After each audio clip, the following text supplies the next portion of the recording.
bonsoir. Je suis ravi de vous retrouver pour une nouvelle histoire. Avant de commencer, un grand merci à vous d'être là et de prendre le temps d'écouter mes récits. Si ma voix vous aide à vous endormir, pensez à vous abonner et à liker la vidéo. C'est un petit geste qui soutient mon travail et m'encourage à vous offrir encore plus d'histoires. Ce soir, imaginez-vous à bord d'un train serpentant à travers les paysages bucoliques de France, accompagné de deux amis espiègles en quête d'aventure et de quiétude. Qui n'a jamais rêvé de s'abandonner à la magie des petits hasards et au plaisir de l'inattendu, le temps d'une escapade ferroviaire? Laissez-vous bercer par cette histoire où amitié, surprise et malice se glissent à chaque halte, distillant rires et mystères au fil des rails. Bonne écoute et douce nuit.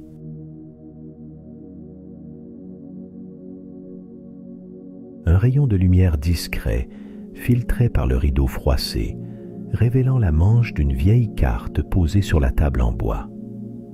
Muriel, les lunettes coincées sur le bout du nez, traçait un trait incertain avec un stylo effacé. Elle marmonnait, levant parfois les yeux vers Laura, installée en tailleur sur le tapis, un coussin dans les bras et un sourire malicieux au coin des lèvres. Si on veut vraiment éviter les grandes lignes, il va falloir une sacrée organisation. Muriel tapota la carte, hésitante devant l'entrelacs de voies ferrées. Elle riait déjà en voyant les multiples détours. Laura haussa les épaules, savourant le silence du petit matin, alors que rien, encore, ne semblait pouvoir troubler l'humeur radieuse de l'appartement. On s'en fiche un peu du chemin parfait, non? Ce qu'il nous faut, c'est du hasard, et des gares où personne ne descend. Elle se redressa d'un geste souple, plia le plan d'une main décidée, puis tendit à Muriel un mug de café brûlant.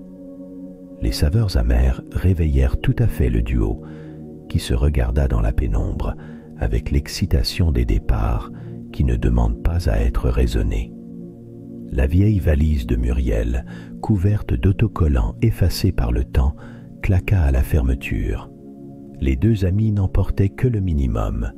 Chacune, pourtant, s'était secrètement laissée aller à glisser dans ses affaires un petit objet fétiche, morceau de mémoire embarqué pour la route, un galet lisse ramassé sur une plage bretonne pour Laura, une vieille montre arrêtée pour Muriel.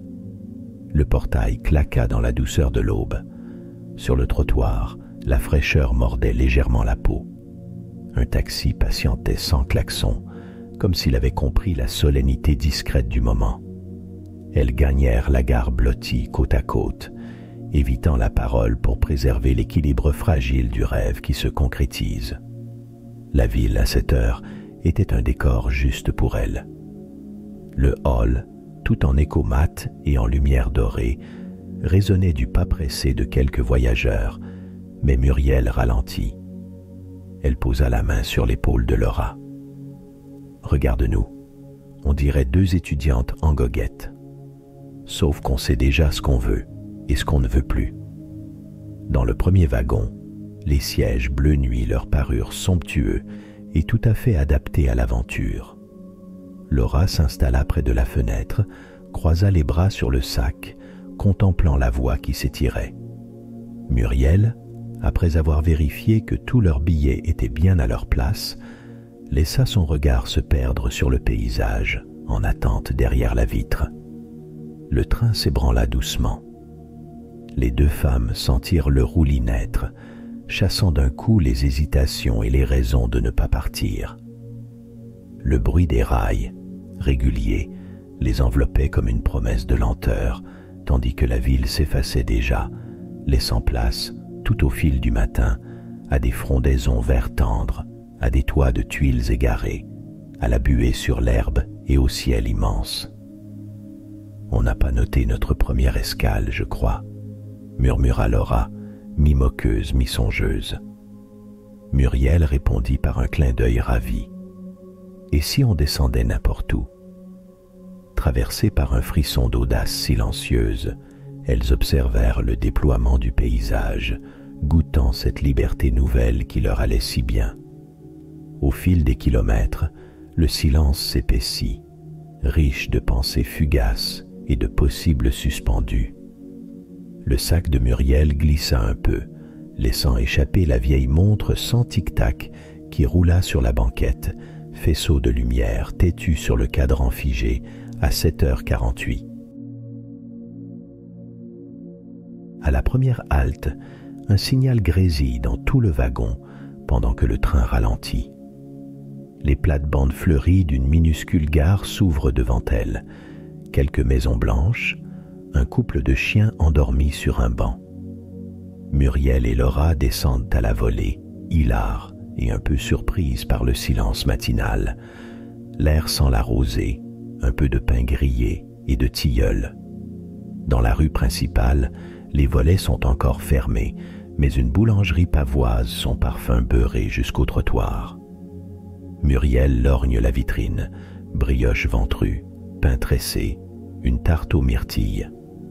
Laura, habituellement plus raisonnable, éclate de rire en attrapant 2 chaussons dorés. Assise sur les marches, elle déguste, se léchant les doigts, tandis qu'une habitante poussant sa brouette s'arrête pour lancer. Il n'y a rien de meilleur, c'est la grand-mère qui fait la pâte. Muriel s'incline, le regard pétillant de gourmandise.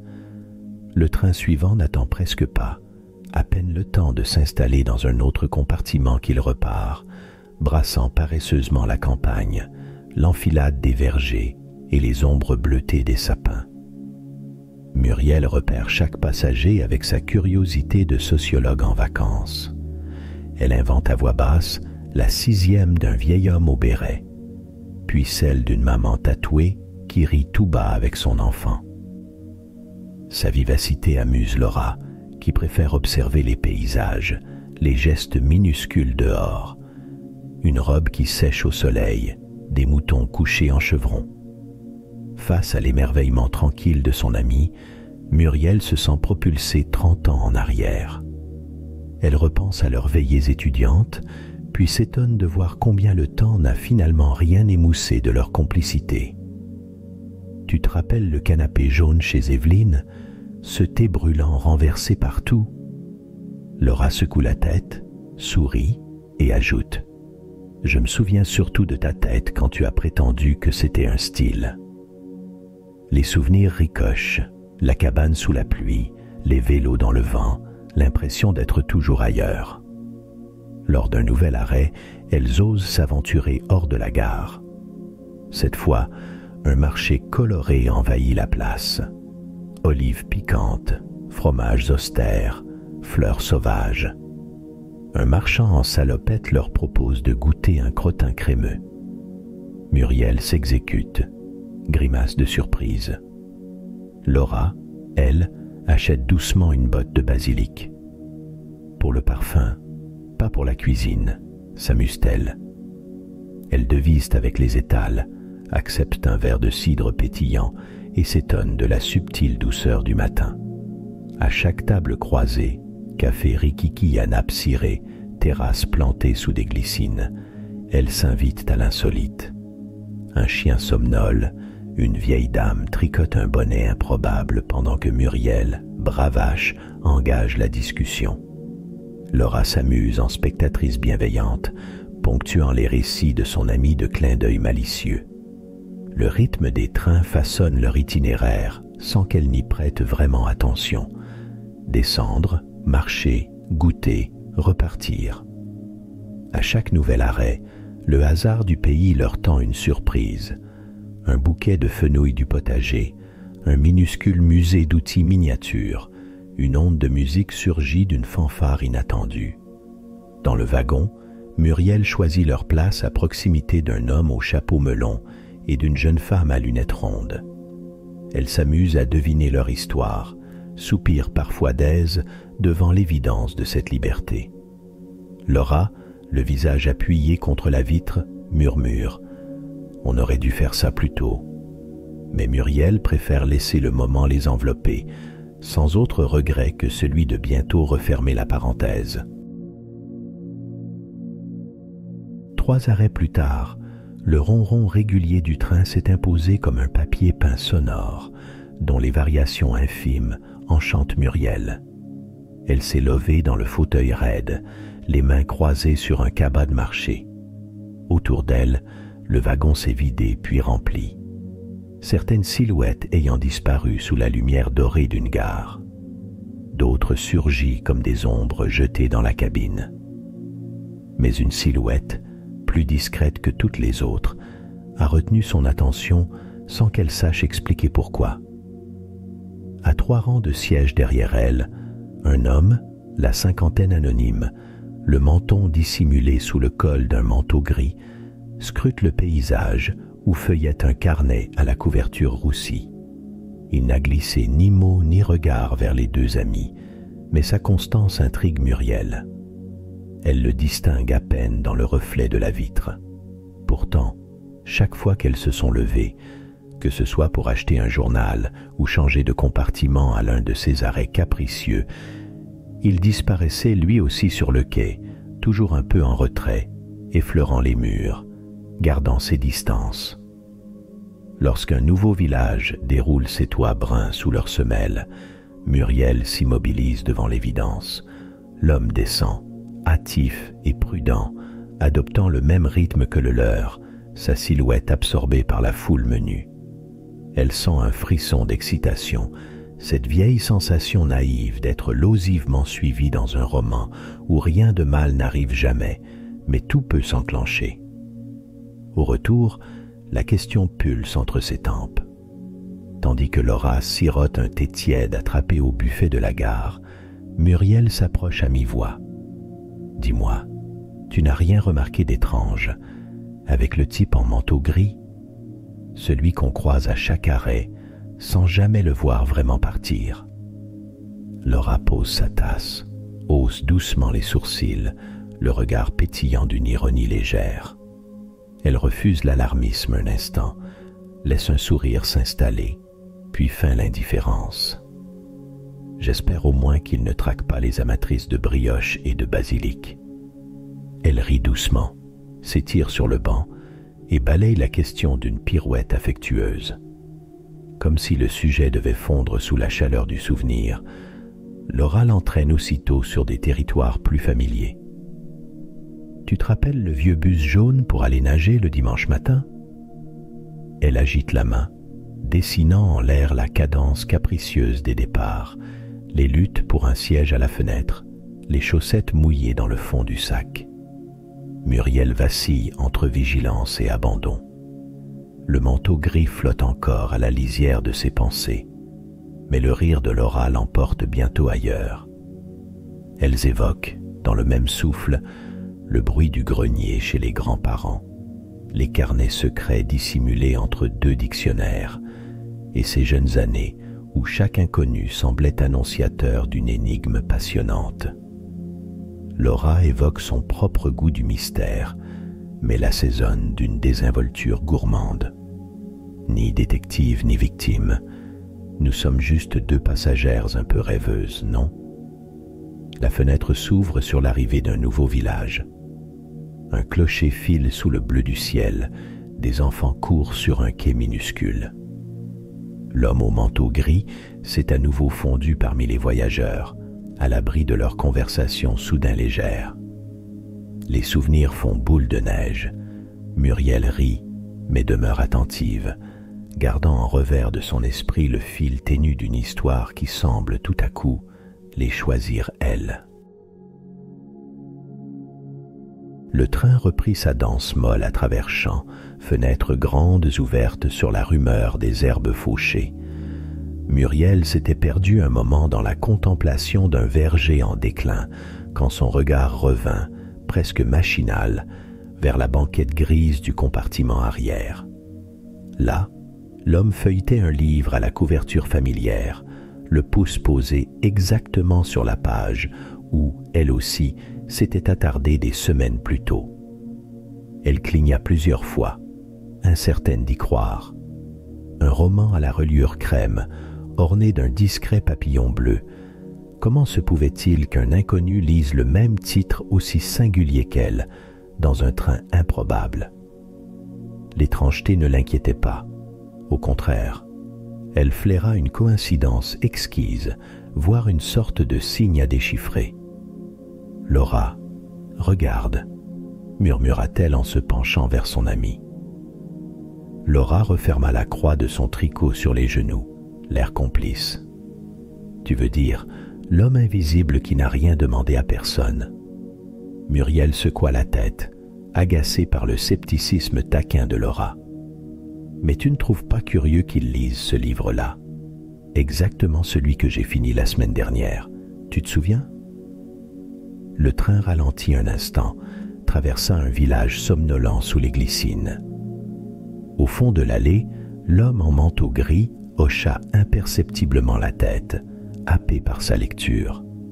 Muriel entrevit même le passage annoté au crayon, la phrase soulignée qu'elle avait elle-même notée dans son carnet.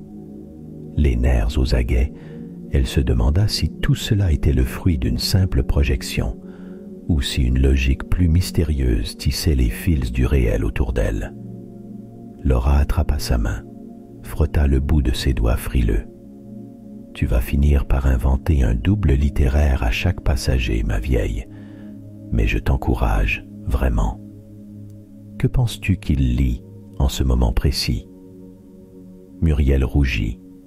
Elle savait que Laura s'amusait de ses élans, mais son excitation n'en était que grandie. Elle observa l'homme de loin, la posture rigide, les gestes d'homme prudent, mais concentré, amoureux du silence. De temps à autre, son regard glissait vers elle, l'air de rien. Muriel s'offrit au jeu de l'imagination, esquissa 1000 explications possibles, des plus rationnelles aux fabuleuses, un critique littéraire anonyme, un espion cultivé, un amoureux secret du roman en question. Il suffit parfois d'un détail, souffla Laura presque rêveuse, pour réveiller l'enfant qu'on croyait oublié sous les cartons du grenier. Elle cala sa tête contre la vitre et ferma brièvement les yeux. Muriel, elle, ne tenait plus en place. À la gare suivante, elle fit exprès de traîner dans le couloir, guettant la réaction de l'homme qui, pour la première fois, leva les yeux vers elle. Ils échangèrent un fugitif regard, aussi doux que troublant, avant qu'il ne replonge dans son livre, refermant le secret avec le claquement tendre d'une couverture aimée. Pendant que Muriel tentait, sans se l'avouer, de surprendre encore son voisin mystérieux, Laura remuait des idées loufoques à voix basse, tout sautant de rire dans le coude. Le jour filait, les gares miniatures se succédaient, et l'histoire s'écrivait dans l'air bruissant du wagon. Le compartiment leur appartenait presque, si ce n'était ce balai régulier des ombres passant dans le couloir, le craquement léger du bois sous les pas. Muriel, assise en tailleur à même la banquette, fit glisser devant elle son carnet à la couverture coriandre. Elle caressa la tranche, savourant l'illusion d'être une enquêtrice aguerrie. Face à elle, Laura étendit paisiblement ses jambes et, sans desserrer la mâchoire, sourit d'un air bien trop serein pour l'intrigue naissante. Muriel s'était fixé une mission, tout consigné, tout détaillé. J'ai décidé que je tiendrais chronologiquement la trace de nos observations et de nos ressentis aussi, sinon ça perd de la saveur, déclara-t-elle à mi-voix en brandissant son stylo d'un air solennel. Laura leva un sourcil, jouant la complice désabusée. « Très bien, mademoiselle Colombo. Je note intérieurement que l'attitude soupçonneuse du type au manteau gris mérite une pleine page. Et la mienne, tu la catalogues comment ?» Sans répondre, Muriel griffonna. 15h12. Il a replié son journal trop vite, a vérifié sa montre, regard fuyant vers la vitre. Pourquoi la nervosité? Elle ajouta quelques flèches, annota « carnet noir » et dessina un petit papillon bleu en marge pour se donner du courage. Laura étouffa un rire. « Avoue, tu rêves qu'il s'agisse d'un roman dans un roman. » Un coup de sifflet attira leur attention. Le prochain arrêt, n'était plus très loin. Muriel saisit cette occasion. Elle élabora son plan, à voix basse, dans l'excitation mesurée. « Voilà ce que je propose. Quand le train ralentit à Savennières, je descends la première. Tu me suis 10 secondes après, comme si de rien n'était. Si l'homme sort sur le quai, j'observe de l'autre côté du distributeur de journaux. S'il ne sort pas, tu fais diversion en oubliant ton écharpe. » Laura s'empêcha de pouffer franchement. « Quelle mise en scène, Muriel. Pour toi, ça ne peut pas être, je ne sais pas, un type ordinaire en quête de solitude. » Mais Muriel cligna des paupières, déjà happée par ses propres échafaudages. Le train s'immobilisa dans la luminosité laiteuse d'une gare miniature. D'un geste preste, Muriel lissa ses cheveux et replia son écharpe façon espionne débutante. Elle sortit dans le couloir, s'accrocha à la rambarde de la porte, aperçut l'homme debout à quelques mètres. Il rangeait son livre dans une sacoche de cuir, scrutait la voie, la mine impénétrable. Elle se glissa à demi derrière le panneau des horaires, s'improvisant sentinelle. Laura, fidèle au plan, descendit à son tour, feignant d'examiner les fleurs épanouies sur le talus. Muriel observa attentivement. Le geste précis avec lequel il replaçait la bandoulière, le regard posé un peu trop longtemps sur le vieux banc, comme s'il attendait un signal connu de lui seul. Note que son manteau ne colle pas du tout à la météo, glissa Laura en passant près de Muriel, sur un ton faussement détaché. Muriel hocha gravement la tête et coucha ce détail dans la marge. La scène lui parut soudain délicieusement absurde, un tableau décalé de roman policier rural où chaque mouvement prenait des allures d'indices précieux. Quand ils remontèrent dans le train, Muriel s'assit droite, la main encore serrée sur son carnet. Laura croisa ses bras sur son ventre, les yeux pétillants. Muriel, habitée par sa mission dérisoire, guetta le moindre soubresaut chez leurs voisins. Elle croyait discerner, dans les éclats de regards échangés, une complicité muette, presque une invitation à poursuivre le jeu. Elle nota avec application 15h29. Échange bref de regards, mains jointes. Hypothèse. Connaît-il notre manège? Sympathie ou rivalité feutrée? Le train repartit, laissant sur le quai une brise d'aventure. La journée s'étirait, transformant le paysage visible à travers les vitres en une succession de collines dorées et de hameaux dissous dans la lumière d'automne. Les gares défilaient avec leur mobilier d'un autre temps, les noms peints à la main sur des panneaux émaillés. Sous le prétexte de fureté, Muriel imposait de minuscules manœuvres de filature. À peine arrêtée, elle tirait Laura par la manche. « Vite, à droite, derrière la jardinière. » Trop tard, la jardinière contenait un jeune couple qui les salua d'un sourire perplexe. Muriel, pince sans rire, improvisa. « Nous cherchons les toilettes. Elles sont où déjà ?»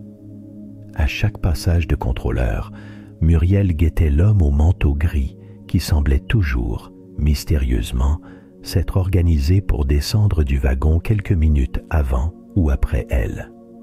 Depuis 3 gares, il les devançait d'un pas égal sur le quai, puis disparaissait entre 2 piliers.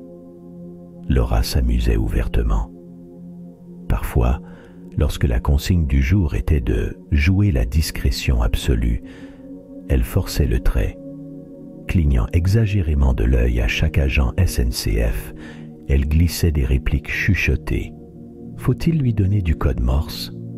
Qui faisait pouffer Muriel, pliée de rire, luttant bravement pour rester crédible. Leur spectacle n'échappait pas à tous les voyageurs. À Chinon, une vieille dame leur souffla, mi-comploteuse. « La chasse est bonne, mesdames ?» Laura, ravie, caressa la couverture du carnet de Muriel et répondit très sérieusement. « Nous tenons un gibier rare. » Muriel, d'un air d'agent secret, griffonna. « 16h40, contact anonyme, piste bis. À chaque nouveau train, Muriel et Laura élaboraient une nouvelle hypothèse.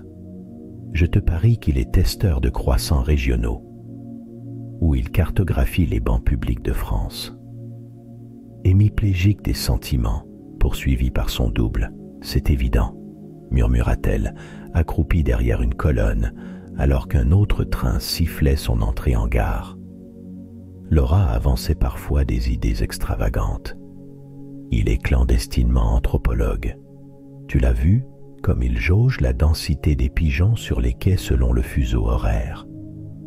Elles se prenaient à leur propre jeu, oubliant la gêne initiale, les rôles s'entremêlant au rythme des rebondissements inventés. L'unique stress provenait de leur fou rire mal contenu, surtout quand un contrôleur, tout à leur théâtre minuscule, les interrogea sur leur ping-pong de banquette. « Vous changez de wagon à chaque gare, mesdames ?» Muriel répondit, impériale. « Nous sommes en pleine levée de doutes métrologiques. » Laura éclata d'un rire clair qui traversa le compartiment. Muriel, elle, dressa la liste des indices. La sacoche en cuir élimée, l'écharpe glissée sur l'épaule, ce tic de remonter les poignets malgré la chaleur. À mesure que les kilomètres s'accumulaient, elle se surprenait à guetter ces détails qui, le matin même, étaient invisibles. L'homme au manteau gris, quant à lui, poursuivait son manège mystérieux.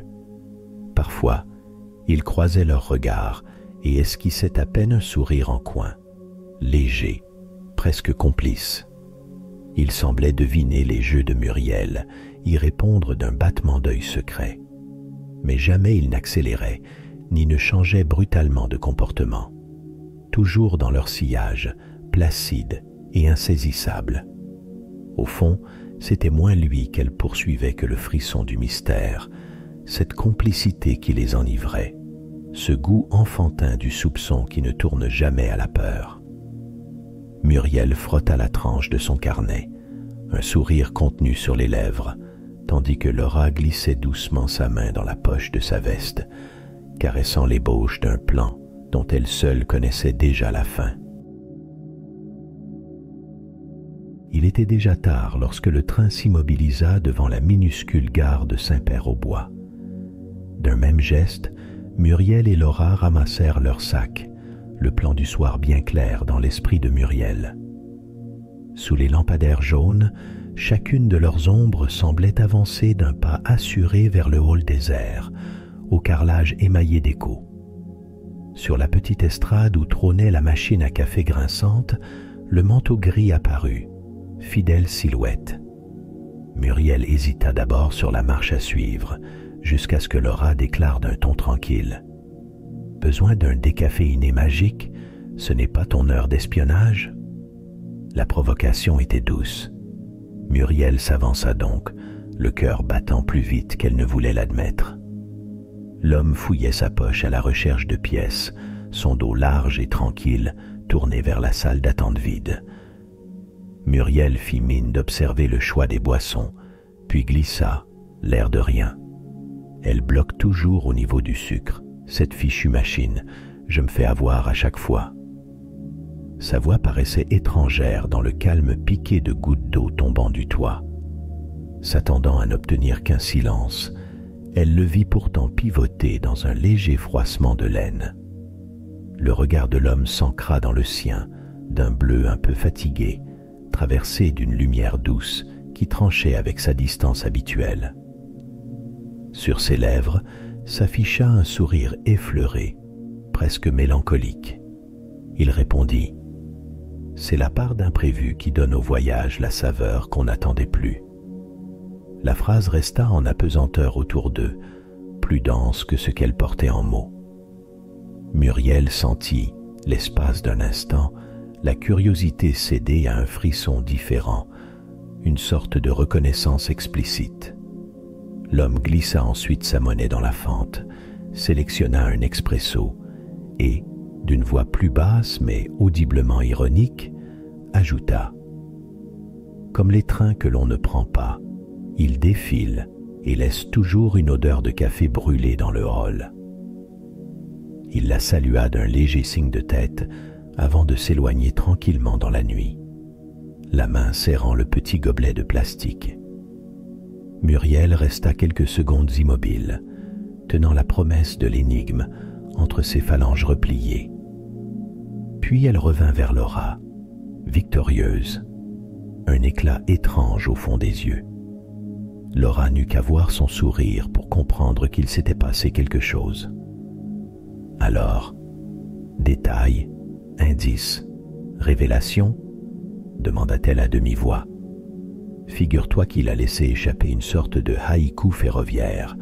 Il a parlé de la saveur imprévue du voyage. C'est tout, mais je suis certaine que ça veut dire quelque chose. Muriel savourait la sensation d'avoir effleuré le cœur du secret, le goût du mystère flottant encore sur la langue. Laura éclata d'un rire doux, pressant l'épaule de son amie. Muriel, tout à sa fierté, rapporta avec application la phrase sur son carnet. Saveur, imprévu, train, odeur de café. Elle dessina un point d'interrogation circonspect, persuadée d'avoir tiré le bon fil. Elles revinrent s'installer sur le banc en bois. Muriel ressassant le sourire de l'homme, la voix feutrée sous les néons laiteux, tentant de percer le sens caché derrière la formule sibylline. Laura laissa planer le silence, flattée de la verve de Muriel et déjà impatiente d'observer la suite de son enquête. Le début de la matinée semblait flotter dans un coton de brume, tandis que le train filait entre les collines mordorées. Muriel sentit la tension grimper lentement en elle, un mélange d'excitation et d'appréhension à l'idée de la rencontre qui approchait. Laura, quant à elle, paraissait étrangement enjouée, l'œil vif, un rictus mutin lui pinçant la commissure des lèvres.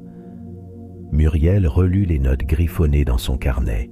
Saveur imprévue, train, odeur de café. Elle s'efforçait d'y cerner une clé. Pourtant tout semblait flotter hors de sa portée, presque moqueur. « Tu es sûr que ce n'est pas toi, le poète énigmatique du compartiment voisin ?» lança-t-elle à Laura, qui faillit faire couler la moitié de son thé en riant. Laura posa une main douce sur la sienne. « Tu vas y arriver, tu sais. Je suis fier de ton flair, ça te change du sudoku. » Son ton était encourageant, mais une malice inhabituelle filtrait dans sa voix. Muriel, d'ordinaire si vive à déceler les facéties de son amie, trouva cette complicité presque troublante, comme si Laura devançait son raisonnement. À la faveur d'un virage du train, l'homme au manteau gris entra dans leur champ de vision, de retour à son siège, plongé dans ce même roman au coin écorné. Muriel sentit son pouls s'accélérer. C'était le moment. Le dernier arrêt approchait. Tout son plan s'était tissé jusqu'ici. Ne rien laisser filer, prendre son courage à 10 doigts et poser la question, la vraie, celle de la vérité nue. Leur compartiment baignait dans la lumière dorée et les deux amis échangèrent un regard complice. Muriel ne pouvait plus reculer. Au prochain arrêt, cette histoire trouve son point final, hein ? Souffla-t-elle, cherchant dans le regard de Laura un appui supplémentaire. Laura répondit d'un clin d'œil exagérément mystérieux. « Tu prépares ta plus belle tirade, inspectrice ?» Les dernières minutes s'égrenaient au rythme du train. Muriel relut une dernière fois ses observations, cherchant la faille, le détail oublié, hanté par la voix de l'homme et la promesse d'un secret à percer. Laura la couva d'un regard tendrement moqueur avant de lui glisser discrètement, comme une consigne de mission. N'oublie pas, tout n'est pas toujours ce que l'on croit, mais tout mérite d'être découvert. Au fond du wagon, le manteau gris se leva, rangea son livre avec une lenteur calculée. Muriel sentit sa détermination comme une étoffe neuve sur ses épaules. Le train freinait déjà en vue de la petite gare. Le cœur de Muriel battait à s'en rompre, tandis que Laura ramassait leur sac avec une nonchalance presque théâtrale. Devant la porte vitrée, Muriel et Laura se glissèrent dans le couloir. Laura se pencha, chuchotant.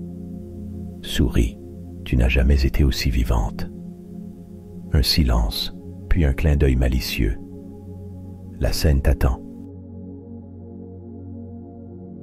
La petite gare, toute perdue au bout de la voie, vibrait sous les grincements joyeux du train à l'arrêt. Muriel sauta sur le quai, Laura sur ses talons. Leurs ombres allongées s'étiraient dans le soleil matinal. À quelques pas, l'homme au manteau gris descendait lui aussi, exactement comme toujours, impeccable, silencieux, imperturbable. Mais cette fois, Muriel, portée par l'élan de la curiosité et l'encouragement rieur de Laura, s'approcha sans flancher. Elle se planta devant lui. Le cœur battant, la voix plus haute que d'habitude, elle lança. « Excusez-moi, j'ai une question. » Il se tourna vers elle, l'œil franc, le sourire énigmatique juste assez visible pour piquer sa fierté d'enquêtrice. L'homme resta un instant silencieux, puis répondit avec gravité. « J'écoute. » Muriel sentit un léger vertige. Elle n'avait plus qu'à plonger. « Vous nous suivez depuis plusieurs gares. Vous avez ce livre, celui que j'ai tant aimé. Et chaque fois, c'est comme si une mise en scène. Vous jouiez un rôle ?»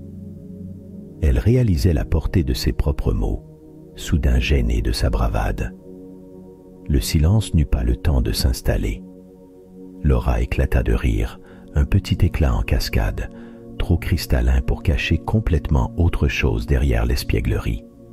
L'homme esquissa alors un salut théâtral, comme sur la scène d'un vieux théâtre. « Je ne poursuis pas, madame, je joue, vraiment. Et le mérite, voyez-vous, revient entièrement à votre ami. » Il se tourna alors vers Laura, dont les yeux pétillaient d'une malice complice. Muriel faillit protester, mais Laura s'approcha, posant doucement la main sur l'épaule de l'homme. « Surprise, chuchota-t-elle malicieuse. Je voulais te sortir de ta routine de détective du dimanche. Frédéric, comédien, talentueux improvisateur, engagé par mes soins, rien que pour toi. » Le visage de Muriel passa de la surprise à l'incrédulité, puis à l'éclat d'un grand rire libérateur. L'attention s'évapora sous l'hilarité générale. Le mystère se dissolvait, ne laissant qu'une complicité renouvelée. « Vous... Non mais alors, tout ce cirque, les regards, le roman, le jeu sur le quai. » Frédéric s'inclina à nouveau, plus profond encore. « Je dois avouer, votre flair est stupéfiant. Laura avait raison. La moindre de vos théories m'a obligé à me surpasser. » Muriel crut défaillir de joie et de confusion réunies. Laura éclata de nouveau, moitié coupable, entièrement ravie. « J'ai voulu te rappeler ta jeunesse, quand tu transformais chaque promenade en chasse au trésor. » confia-t-elle à voix basse, glissant un bras autour de ses épaules. « Et j'ai pensé que tu avais bien mérité un peu de théâtre, grandeur nature. » Frédéric ajouta, le ton complice. « C'est un privilège de jouer dans un tel voyage. Votre complicité valait tous les textes du monde. » Le quai baignait dans la lumière dorée. Muriel, essoufflée par le rire, réalisait combien elle s'était prise au jeu et combien ce jeu avait eu le goût du vrai. Les voyageurs alentour jetaient des regards curieux vers cette scène de retrouvailles enjouées. Laura, apaisée par la réussite de sa surprise, ramassait leurs valises d'un geste ample. Frédéric, d'un clin d'œil complice, promit à Muriel le secret de l'acteur. Ce sont toujours les histoires imprévues qui finissent par nous jouer des tours. Muriel, le cœur léger, découvrait la puissance d'un mystère savamment mis en scène et l'incomparable tendresse d'une vieille amie prête à tout pour colorer la routine. Le dernier train de la journée attendait sur la voie, ses wagons illuminés d'une douce lumière dorée. Muriel observa le quai, imprégné des rires encore suspendus, et sentit tout à coup que leur périple prenait une autre dimension. Le voyage, pensé comme une parenthèse paisible, était devenu un théâtre d'audace discrète, de surprises tendrement orchestrées et de complicité renouvelée. Frédéric les accompagna jusqu'au parvis, gardant son sourire de comédien délaité, celui d'un homme ravi de s'être glissé, le temps de quelques jours, dans l'aventure de deux âmes curieuses. Muriel eut un léger frisson. La fraîcheur du soir, mêlée à l'excitation d'avoir été, pour une fois, l'héroïne d'une pièce déployée rien que pour elle. Elle remercia Frédéric d'une poignée de main vive et sincère. L'amitié improvisée était elle aussi une trouvaille précieuse. « Vous m'avez mené en bateau, mais avec panache », lâcha-t-elle dans un éclat mi-narquois, mi-reconnaissant. Laura s'approcha, son regard adouci par le crépuscule. « Vois-le comme une promesse. Il y a encore tant de chemins nouveaux, même sur les rails que l'on croit si familiers. » Muriel se sentit à la fois émue et grandie, déposant une main sur la hanche, comme pour s'ancrer dans cet instant où rien ne pressait. Quelque part, les rails se perdaient en lignes pâles à travers la campagne. Leur voix résonnait sur la pierre érodée de la petite gare, vibrante de l'étrange vitalité qui précède les séparations. Le trio improvisa alors un dernier rendez-vous, se retrouver, chaque année, dans une ville tirée au sort sur la carte, défiant le confort des habitudes. Frédéric, faussement solennel, tendit son agenda, plume brandie comme une baguette magique. « Choisissez la date, mesdames. Le rôle n'attend que votre imagination. » Les valises furent finalement hissées dans le wagon. La portière claqua doucement. Muriel, installée près de la vitre, sentit la fatigue la gagner. Mais c'était une fatigue douce, celle d'avoir habité pleinement chaque instant. Laura lui serra la main. Ni l'une ni l'autre ne trouvait quelque chose à ajouter, tant les mots semblaient superflus désormais. Le train démarra dans un souffle tranquille. Par la fenêtre, Muriel vit s'éloigner la silhouette de Frédéric, qui saluait d'une révérence exagérée, fidèle à son personnage. Elle ferma les yeux, savourant la cadence des rails, le goût inattendu du mystère, et surtout, l'éclat persistant de leur amitié, ravivé contre toute attente. Dans la lumière atténuée du compartiment, Muriel pensa que certains voyages valent bien toutes les escales du monde, et que certains mystères, une fois éclaircis, laissent la sixième plus riche, et l'âme paisible. Et le train poursuivit sa route, emportant les rires, les confidences et la promesse de secrets à inventer. J'espère que cette histoire vous a plu. Si c'est le cas, n'hésitez pas à vous abonner et à liker la vidéo. Sur ces mots, je vous souhaite une bonne nuit et de merveilleux songes.